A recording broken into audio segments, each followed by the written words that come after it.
Well, Nintendo Switch 2 might be more powerful than we once thought, and a lot of new games have just seemingly leaked online that will be headed to the console. In terms of its third-party roadmap of support, you probably remember that leading into this console, we talked about a lot of different rumors going around suggesting it would land somewhere in between a base PS4 in handheld mode and then a PS4 Pro and Series S in docked mode. And while it is hard to just say a console from an entirely different generation with a new chipset and different architecture equals this console, there is still kind of a loose comparison that you can do, and those comparisons are taking place right now, and we're seeing some better performance in certain cases than even what a Series S runs a current generation game. Not to mention, there are a lot of developers speaking out and saying that they are very happy with the performance of what this console can do so far, and there are even some reports we've been talking about in passing where games like Cyberpunk 2077 were getting up and running on Switch in performance mode up to 40 frames per second, and they've only had 7 weeks of development time to work on the port. So what does more optimization look like whenever you stretch that timeline out further?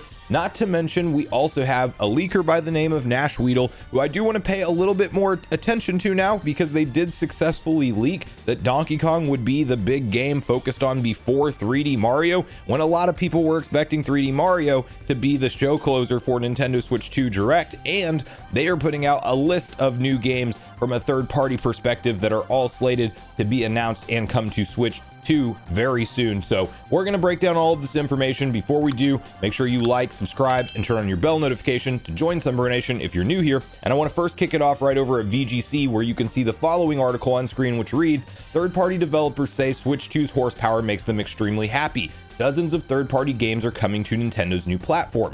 Scrolling on down here, Nintendo's next console, the Switch 2, was fully revealed this week, as were several third-party titles that will come to the system.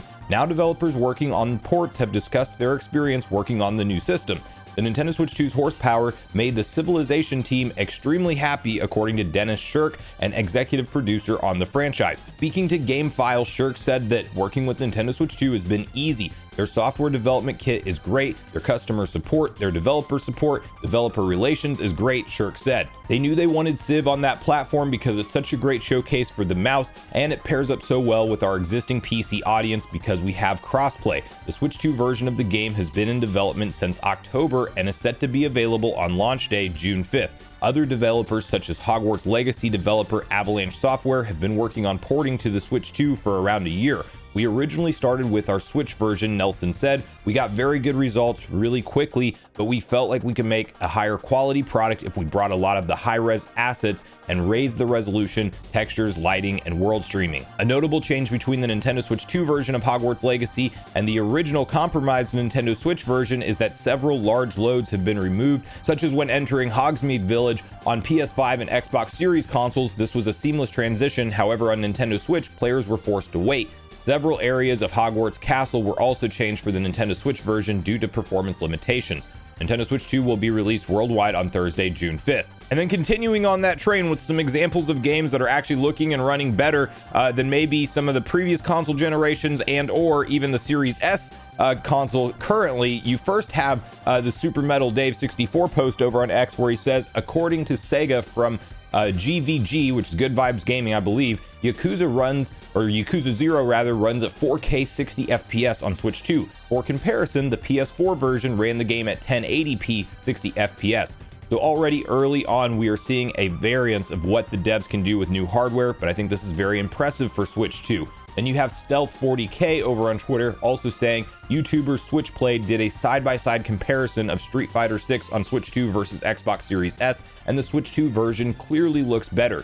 Switch 2 is a huge leap over Switch, but after 8 years, that's honestly what needed to happen. So again, yes, we've been in a long console generation here with Nintendo Switch, and we do need a notable leap forward in terms of power for Switch 2, but it is really nice to actually see a lot of these things now confirmed. You may remember we talked about Nvidia officially commenting on the power level of Nintendo Switch 2, and the claim they're throwing out there is the GPU is essentially, from a raw horsepower standpoint, 10 times more powerful than that of what's found in the Nintendo Switch. You know, you pair that up with all of the tools that Nintendo has at their disposal, like DLSS, with the AI upscaling, where you don't have to run things at as high of a base resolution. That is definitely a big tool in the developer toolkit. And you see all of these positive comments from developers who are legitimately working on games right now on the system. And, you know, these stories just pair really nicely together. It means that, you know, you're not going to get that Series X PS5 performance necessarily out of this console, but to see it outperform in dock mode in certain games, the Series S, that is a good news situation, where some people were very much thinking that those PS4 Pro / Series S claims were just way off base. And with the, not maybe from a raw horsepower standpoint, it's not one-to-one comparable, but when you utilize the tools and the more modern architecture that developers have access to with this development kit for Switch 2, they're getting some nice results out of it. And the third-party support is already appearing to be very large for this console, because developers want to be here for the launch of Switch 2 this time, as opposed to the Switch, where a lot of people were thinking Nintendo may fail again like they did with the Wii U, and they might end up out of the console market. That was literally a mindset that was going on leading into the Switch generation, whereas that is not the mindset with the Switch 2 generation. Now, of course, there's some controversy around the price, but we will see how sales actually go whenever things get ironed out and pre-orders start to launch here in the US. And pre-orders are doing well around the world, let's say, so far. So moving on, though, I do want to talk about some leaked games from a third-party perspective that will also come out. This is coming to us from a source by the name of Nashweedle, but I want to first go over a post that I had to go back and reread, because this actually was posted up on March 29th, 2025, and they did successfully leak a big reveal, and it could have been a lucky guess, but I will say this person has a track record of having a lot of hard to predict things in the past.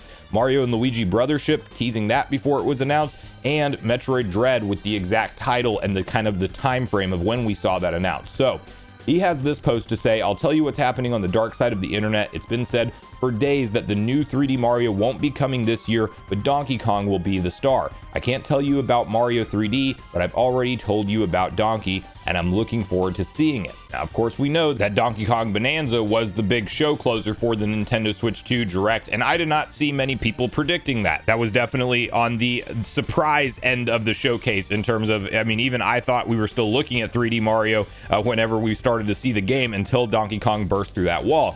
Well, Nashweedle did put out the following post that you can see over on X, where the translation at the top reads, "Leak Express, Rare is returning to Nintendo with Sea of Thieves on Switch 2 and will be announced this year. Other upcoming games include," and you have Psychonauts 2, Doom the Dark Ages, Indiana Jones and the Great Circle, Ninja Gaiden 4, Hellblade 2, Call of Duty 6, and Age of Empires DE. So that's going to be a nice little list of games to look forward to. Doom the Dark Ages is going to be an exciting one that I really do want to see Nintendo announce and confirm support for. We know from comments from Phil Spencer and really in Microsoft's entire executive team now that they're in this mindset where, you know, no game is off the table. No game shouldn't be talked about as an exclusive to their own console. They're literally selling on PS5 right now, a lot of their big games, and no doubt they're bringing a lot of this stuff to Switch 2 as well. It's just a matter of time. But Ninja Gaiden 4, another game that I've been looking forward to, that it does sound like it will get a Switch 2 version as well.